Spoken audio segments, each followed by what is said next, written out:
Undertale is a visually simplistic game in the style of classic RPG titles such as Earthbound, and was developed independently by Toby Fox. In early May of 2013, Fox sent a short demo of the game to the site Fangamer, and they streamed the event on Twitch. The demo was met with mostly positive reviews, and a public demo was then later released as well. In June of the same year, Fox decided to launch a Kickstarter campaign to get some additional funding to make a full game out of this demo. The campaign ended up receiving over 10 times as much as the $5,000 goal. Initially, the game was supposed to be around 2 hours long, with each area taking roughly 15 minutes to traverse. But the final game ended up being over 3 times as long. He stated that he did basically everything on his own except for some of the artwork, as he did not want to rely on anybody else. Fox anticipated a mid-2014 release, but soon realized that that would not be possible, so the game had to be delayed. He spent an additional year and a half working on the game, and on September 15, 2015, Undertale was finally released and subsequently met with critical acclaim across the board.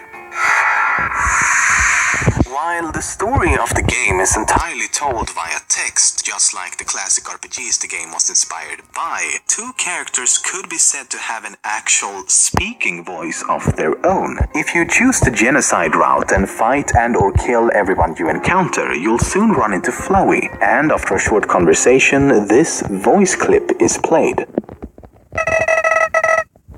That's a wonderful idea! The only other character to have any sort of audible speech is Metaton, and it occurs when he's transforming into Metaton X. Oh, yes! During a stage in Waterfall, there's a puzzle in which you have to build a bridge using flowers. If you ignore the puzzle and instead take the flowers to the bottom right of the screen, it's possible to access a hidden area. Here you'll find a bench with a quiche laying underneath, which seems to be a reference to a couple of tweets made by the creator of Homestuck and his brother. What's interesting about the flower bridge puzzle, though, is that there's another abandoned area known as Room Water 13, which also requires you to build a bridge of flowers. And if you do, you're taken to yet another abandoned stage with these strange-looking red things. Was this intentionally left for us to find, or it's all very clouded in mystery?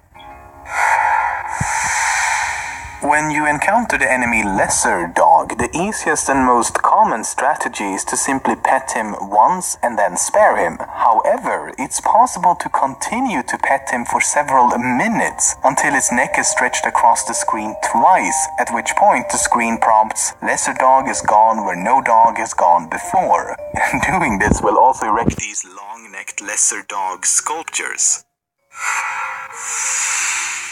In Hotland, Sans can be found selling hot dogs and hot cats, which you can buy. If you attempt to purchase a hot dog when your inventory is full, however, he will start stacking them on your head. This continues until you're balancing a tower of 29 hot dogs. If you go to Papyrus and Sans' house, you'll find Papyrus standing to the left side of the living room. If you walk to the kitchen, he will come over to ask you what you're doing. When you exit the kitchen again, he'll walk back to his usual position. However, if you walk in and out of the kitchen repeatedly at a rapid pace, he starts moving back and forth in an attempt to keep up with you. If you then talk to him again, he will mention that he can't feel his legs because of it.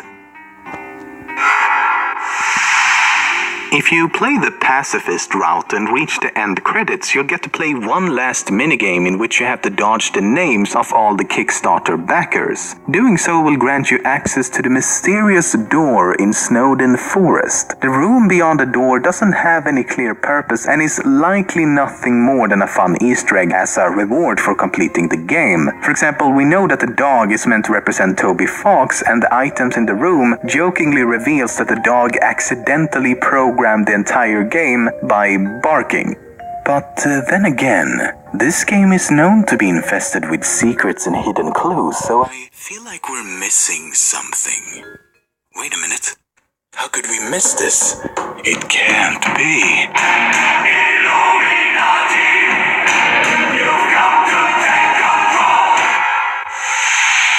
What's really interesting about the character Sans is that he's one of the few characters who seem to be aware of the existence of different timelines, as well as you, the player, or at the very least the player's actions. When he tells jokes, he doesn't look at the player character, he looks directly at the screen.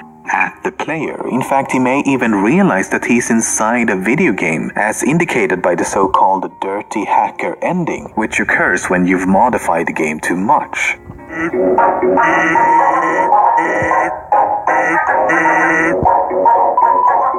Then there's the final battle with Sans at the very end of the genocide route, in which this conversation takes place. The very first word is interesting because he says our reports. In other words, he is or was working with someone who may know just as much as himself. He also realizes that you are responsible for the anomalies in the timelines caused by you saving, loading, and even restarting the game entirely. Once he understands that his life and everyone else's are in the hands of someone else, he feels so utterly powerless that they seem to develop a sort of nihilism, which other characters like his brother simply misconstrue as laziness. He also exhibits strange abilities like teleportation during this scene.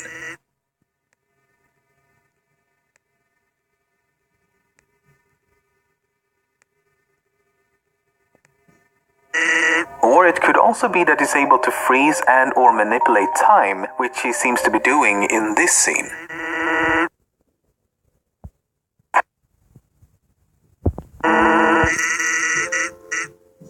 He frequently skips several areas by using shortcuts, and his brother Papyrus makes a few comments regarding his abilities.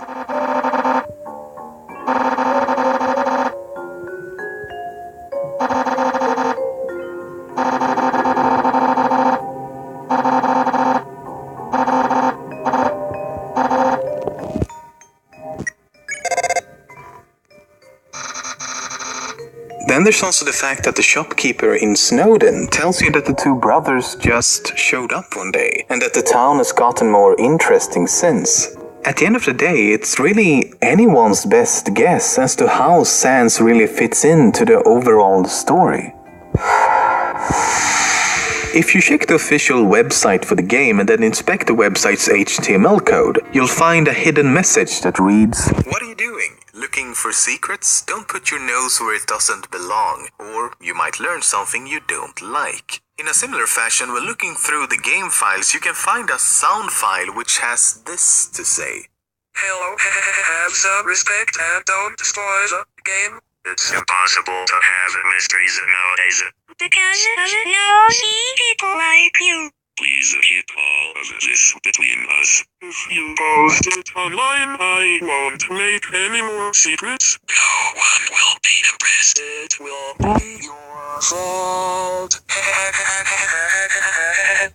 Oh, good thing I kept this between us, then, if by us you mean you, me, and my viewers. That's an us, you can define us that way. So yeah, this is not my fault. I didn't upload this file, I kept the secret between us.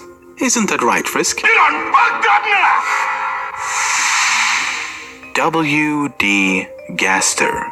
If you play the game normally, you're probably not familiar with this name. It refers to a mysterious character which is almost never seen nor mentioned until you edit the game files. His only appearance occurs within a well-hidden room.